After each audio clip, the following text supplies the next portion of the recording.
नमस्कार, आप देख रहे हैं निश्चय टाइम। उत्तर प्रदेश की राजधानी में आज सूक्ष्म लघु उद्योगों के बढ़ावा देने के लिए कार्यक्रम का आयोजन किया गया। इसमें भारत सरकार, उत्तर प्रदेश और उत्तराखंड सरकार की भी सहभागिता निभाई। इस कार्यक्रम का मकसद था कि जिस तरह उद्यमियों के साथ परेशानियां आती हैं छोटे छोटे कारोबार में, या किसी भी तरह की कोई भी प्रॉब्लम्स आ रही है उसको रिड्रेसल कैसे किया जाए, इन सब चीज़ों को लेकर एक संवाद कार्यक्रम किया गया, जिसमें सरकार ने उद्यमियों की सुनी और उद्यमियों ने सरकार की सुनी। और ये हुआ कि उन सब समस्याओं को एक क्रमबद्ध रूप से लिखा जाए और उनका समस्या समाधान किया जाए समय रहते हुए, जिससे कि उद्योगों को एक बढ़ावा मिल सके और उनकी समस्याएं दूर की जा सकें। इस कार्यक्रम में जहां बैंकिंग और दूसरे डिपार्टमेंट के साथ साथ एक्सपोर्ट भी शामिल हुआ और उन्होंने बताया कि किस तरह से हम लोग इसमें शामिल हो सकते हैं। एमएसएमई संवाद कार्यक्रम हुआ है, तो इसमें किस तरह की समस्याएं और सोल्यूशन निकले हैं?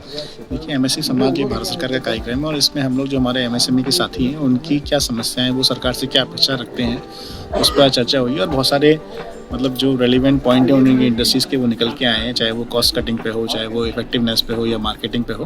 एंड आई एम श्योर उन सबको कंपाइल किया गया कि हम लोग बहुत अच्छा सॉल्यूशन उन सभी को कंपाइल करके उनकी समझ ला पाएंगे। और हम लोगों ने अपनी बातें भी बताई कि क्या पॉलिसीज़ हैं, कैसे उस पर काम हो सकता है। तो एक बहुत अच्छा डेलीब्रेशन सब लोगों के बीच में हुआ। अच्छा सर, जिस तरह से 2022 एमएसएमई पॉलिसी है, उसको लेकर मतलब जो सवाल हैं उसको किस तरह से शॉर्ट आउट किए जाएंगे? 2022 की पॉलिसी में बहुत ही अच्छे लाभ सरकार द्वारा दिए जा रहे हैं और मैंने वही आज इस मीटिंग में आग्रह किया था कि ज़्यादा से ज़्यादा लोग उसमें अप्लाई करें और उन लाभों को लें। हम लोग अभी तक लगभग 100 करोड़ रुपए के लाभ उसमें बांट चुके हैं और हमारा टारगेट ये है कि जितने ज़्यादा से ज़्यादा लोग आएँ उनको सहायता मिल सके। सो आपको अप्लाई करने के लिए या तो आप एमएसएमई वन कनेक्ट पे या फिर DI एमएसएमई की वेबसाइट पे जाकर आप डायरेक्टली अप्लाई कर सकते हैं। कहीं किसी भी जगह पे कोई कागज़ देने की आवश्यकता नहीं है। Everything is online. Just put up your proposal and get the benefit. अच्छा सर, यूपीएसआईसी जैसे ये वर्ष हर जिले में इंडस्ट्रियल स्टेट बनाएगा और उनका क्या स्टेटस है इस समय? हम लोग उसमें हैं, अभी हम लोगों ने 15 जिलों में काम करना शुरू कर दिया है और बाकी जिलों में जगह आइडेंटिफाइड है। We are in a process. Phase wise बनाना एक साथ 15 जिलों में बनाना संभव नहीं है, जी कंस्ट्रेंट होते हैं, लेकिन हम लोग 15 जिलों में काम स्टार्ट कर चुके हैं। क्योंकि ये हो रहा था कि सरदार पटेल जी के जन्मदिन पर लॉन्च किया जाएगा, तो वो सरदार पटेल जी के बर्थडे पे लॉन्च करने का नहीं था, उनके बर्थडे पे ये कहा गया था कि उनके नाम से बनेंगे। अच्छा। और वो पूरा साल लगे। आप भी जानते हैं कि 50 जनपदों में एक दिन में कराना संभव नहीं है। नहीं, तो 15 जिलों में काम चल रहा है। पायलट प्रोजेक्ट में कितने? 15 जनपद है हमारे। तो सर, कानपुर का क्या स्टेटस है? क्योंकि माननीय मंत्री जी भी उसको फोकस करे हुए हैं यूपीएसआईसी को लेकर, किस तरह से सर फोकस है वहाँ पर? कानपुर में हम लोग 3-4 नए इंडस्ट्रियल स्टेट लेके आ रहे हैं। कानपुर देहात में द्वारी में है, कुंभी में है, कानपुर में घाटमपुर में है, तो 3 नए इंडस्ट्रियल स्टेट कानपुर में आ रहे हैं। हाँ सर, अपना परिचय दे दीजिए थोड़ा सा। मैं Ritesh Srivastava, Sarojini Nagar industrial area manufacturers association का महासचिव। सर, आजकल इंडस्ट्रियल एरिया की स्थिति कैसी है और सरकार द्वारा किस तरह से मदद या इंफ्रास्ट्रक्चर को डेवलप किया जा रहा है? इस समय सरकार द्वारा इस पर कोई शक नहीं, इंडस्ट्रियल एरियाज़ पे बहुत कुछ ध्यान दिया जा रहा है, क्योंकि बहुत ही दयनीय स्थिति में थे अभी तक जितने भी इंडस्ट्रियल एरिया यूपी के थे। आज भी जो काम चल रहा है, काफ़ी सड़कों और जल भराव को लेके चीज़ें हो रही हैं, जिसके लिए हम आश्वस्त हैं कि आने वाले समय में ये बेहतर होगा।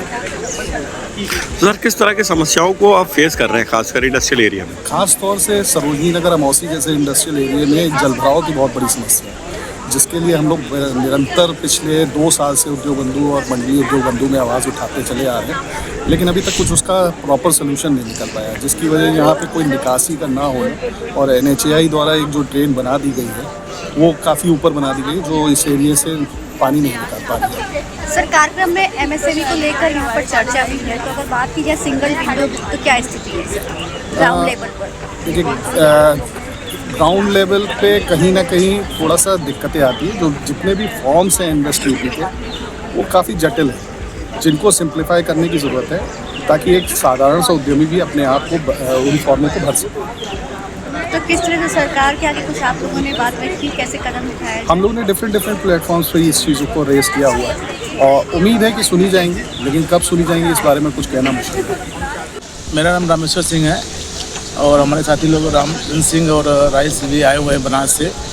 ये हम लोग का लकड़ी खिलौना उद्योग है, जो कि करीब हम लोग का पुराना 5000 साल से इतिहास का रहा है। और हमारे लोग के पिताजी, दादा और मैं और ये मेरे बच्चे सब लोग इसी काम में लगे हुए हैं। हमारा जो एमएसएमई से जुड़ा हुआ है कि हम लोग सूक्ष्म मध्यम जो बड़ा उद्योग होता है, उसमें हम लोग कुटीर उद्योग हम लोग का होता है, इसलिए कि एक पारंपरिक कला है जो कि हर घर में बनाई जाती है। और माननीय प्रधानमंत्री के द्वारा जब इसको लोकल से बाहर फोकल में इसको हाईलाइट किया गया और जो विदेश के लोग होते हैं उनको ले आकर के हमारा वुडन टॉयज़ का प्रोडक्ट देते हैं, तो हम लोग का यहाँ पर जो बहुत ज़्यादा डिमांड इसकी बढ़ गई है। और जो नए जो बच्चे हैं इसमें कोई आना चाहता नहीं है। सरकार से मेरी डिमांड ये है कि इस कला को शिक्षा के साथ जोड़ा जाए, जिससे कि शिक्षा के साथ में ये कला को सीखे और इस ये जो लुप्त होने के कगार पर है इसको ख़त्म किया न हो पाए। और ये 2014 में GI हुआ और हमको जाने का मौका मिला विदेश भी। इसी क्रम में मैं चाइना भी गया और दुबई भी गया, वहाँ की पॉलिसी समझा और MSME के माध्यम से वहाँ की पॉलिसी बहुत सरल है, वहाँ के आर्टिजनों को बहुत सुविधा मिलती है।